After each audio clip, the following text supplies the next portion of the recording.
seems only fair that the man to take this baby to the crossroads be the very man who plucked it out of the river.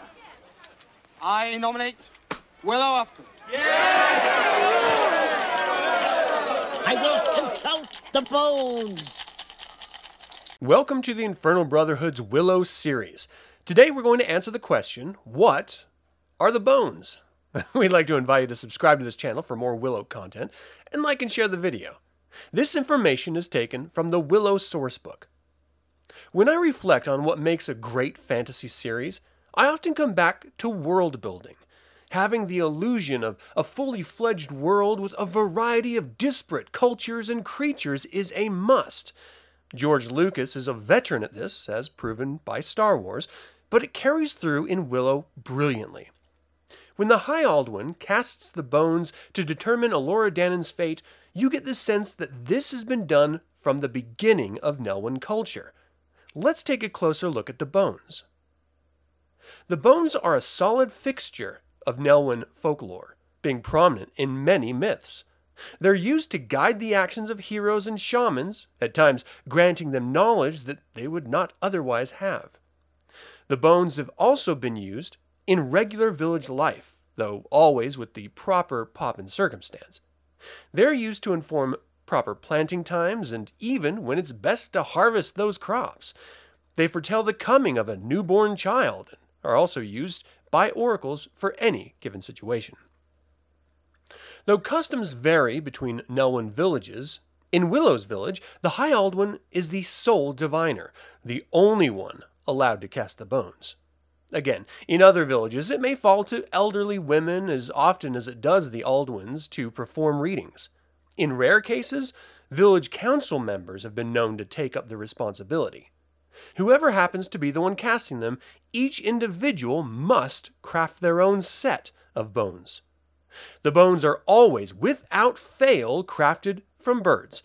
The reason for this is lost to history, but suffice it to say, you will never find any other types of bones being used.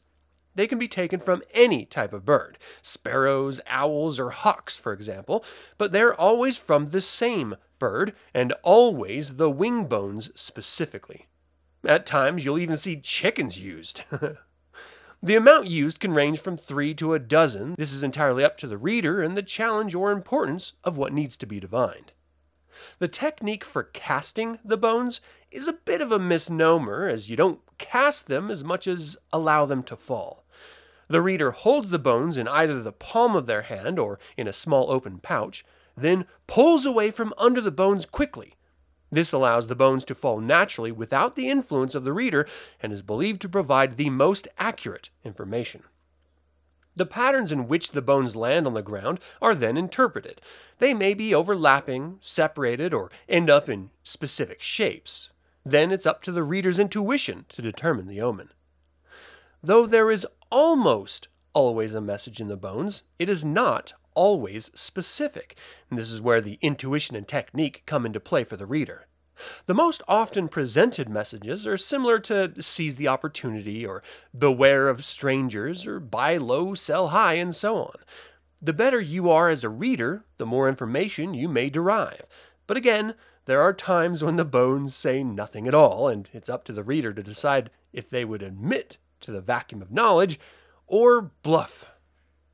And that is all I have to say about the bones.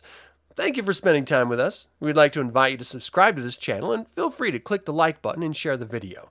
Until the Infernal Brotherhood convenes again, my fellow scruffy-looking nerve herders, may the Force be with you. The bones tell me nothing.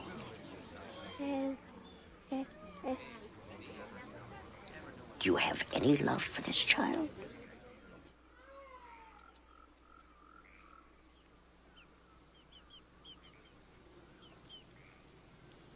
Yes. Yes, I do. The bones have spoken!